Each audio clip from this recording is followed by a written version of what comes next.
हजुरको कम्मरमा पेन छ, कम्मर दुख्दैछ र कम्मरमा नसा च्यापिएको छ भने एकचोटि हजुर यो टेस्ट गरेर हेर्नुहोस् त हजुरको हातले खुट्टाको औँला छुइरहेछ कि छैन है। अधिकांश कम्मर दुख्ने पेसेन्टमा र नसा च्यापिएको बिरामीमा यो समस्या चाहिँ देखिन्छ है। यो किन भएको हो भन्दाखेरि यो पनि एउटा समस्या नै हो, कम्मर दुखाउने समस्या नै हो है। यो कुन बिरामीमा देखिन्छ भने जो धेरै बेर बसेर एकै ठाउँमा काम गर्छ र लामो समयसम्म बसेर काम गर्छ, जसको कम्मर चाहिँ एकदम थोरै चल्छ, खुट्टा पछाडिको मांसपेशी एकदम थोरै चल्छ भने त्यो बिस्तारै बिस्तारै हाम्रो कम्मर पछाडिको मासु र तिघ्रा पछाडिको मासु चाहिँ हाम्रो जाम हुन्छ, जसले गर्दाखेरि बिस्तारै बिस्तारै हाम्रो कम्मर दुखाइ स्टार्ट हुन्छ र त्यही दुखाइबाट हाम्रो नसा च्याप्छ है। त मासु जाम भएर टाइट भएर पनि हाम्रो ब्याक पेन धेरै हुन्छ र यसले पछि गएर नसा च्याप्न सक्छ। जस्तै अब उहाँको हेर्नुहोस् कम्मरमा एकदम धेरै पेन छ र यहाँ हेर्नुहोस् है त हातले खुट्टा नै छुँदैन। यो धेरै जसो पेसेन्टमा यो समस्या देखिन्छ। यदि हजुरको पनि यो समस्या यस्तै देखिएको छ भने यसलाई तुरन्तै ठिक गर्नुपर्छ र जबसम्म हजुरको यो पछाडिको मासु लुज हुँदैन, कडा भएको मासु लुज हुँदैन भने, फ्लेक्जिबल हुँदैन भने यो ब्याक पेन कहिले पनि ठिक हुँदैन, नसा चेप्ने कहिले पनि ठिक हुँदैन है।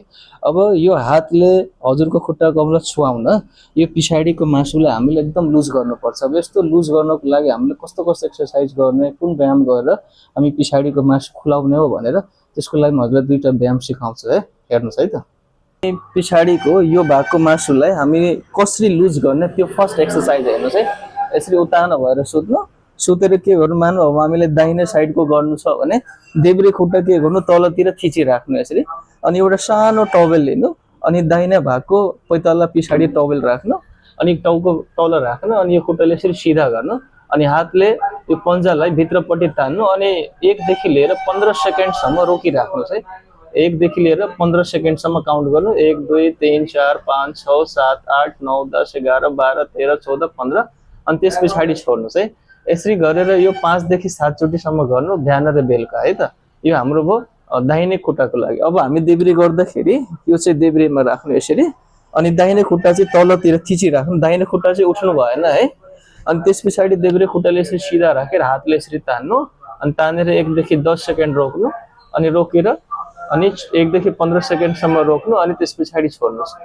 यसको पनि 7 देखि 10 चोटिसम्म या 5 देखि 7 चोटिसम्म गर्नु होला। यो चाहिँ हाम्रो पहिलो एक्सर्साइज है। अब दोस्रो हामीले के गर्ने हेर्नुहोस् है त। बस्नु यसरी गरेर बसेर, अब मानौ हाम्रो दाहिनेको गर्नु छ भने देब्रे खुट्टा यसरी फोल्ड गर्नु, अनि दाहिने खुट्टा यसरी सिधा राख्नु, अनि हातले पन्जालाई भित्र तान्नु, अनि टाउको अपोजिट डाइरेक्सनमा उल्टातिर घुमाउनुहोस्, अनि यसरी तानेर 1 देखि 15 सेकेन्डसम्म रोकिराख्नुहोस्, अनि छोड्नुहोस् है। यो पनि 5 देखि 7 चोटिसम्म गर्नुहोस् है। अब देब्रे गर्नु पर्यो भने दाहिने खुट्टा चाहिँ यसरी राख्नु, अनि के गर्नुहोस् हातले चाहिँ खुट्टाको पन्जालाई आफैतिर तान्नुहोस्, अनि टाउको चाहिँ यसरी उल्टातिर घुमाउनुहोस्, अनि 1 देखि 15 सेकेन्डसम्म रोकिराख्नुहोस्, अनि छोड्नुहोस् है। यो पनि 5 देखि 7 चोटिसम्म गर्नुहोस् ल। यो चाहिँ दोस्रो एक्सर्साइज। अब हामी एउटा तेस्रो एक्सर्साइज पनि हेर्छौँ ल व्यायाम। अब यो चाहिँ उभिएर गर्नु है। के गर्नु, एउटा सानो टुलमाथि खुट्टा चढाउनु, अनि दुईटी हात चाहिँ कम्मर पछाडि राख्नु, कम्मर पुरै सिधा राख्नु, अनि यो खुट्टाको पन्जालाई भित्रतिर तान्नु, अनि बिस्तारै कम्मरलाई यसरी गरेर अगाडि गर्नुहोस् है। अगाडि गर्नु, अनि अगाडि गरेर 1 देखि 15 सेकेन्डसम्म रोकिराख्नुहोस्, अनि फेरि बिस्तारै छोड्नुहोस् है। यो पनि 5 देखि लिएर 7 चोटिसम्म गर्नु, अनि सबै एक्सर्साइज बिहान बेलुका 2 चोटि गर्नु होला है। अब यो भयो दाहिनेको लागि। अब देब्रे गर्दाखेरि देब्रे खुट्टा यसरी माथि चढाउनु, कम्मर पुरै सिधा राख्नु, दुईटी हात पछाडि राख्नु, अनि पन्जालाई भित्रपट्टि तान्नुहोस्, अनि बिस्तारै कम्मरलाई यसरी अगाडि गरेर अनि यहाँनिर होल्ड गर्नुहोस्, 1 देखि 15 सेकेन्डसम्म रोकिराख्नुहोस्, अनि बिस्तारै छोड्नुहोस् है। यो 3वटा व्यायाम दिनको 2 चोटि गर्नुभयो भने यो कम्मर पछाडिको मासु हजुरको लुज हुन्छ र कम्मर दुखाइ चाहिँ एकदम बन्द हुन्छ। गरेर हेर्नुहोस् न।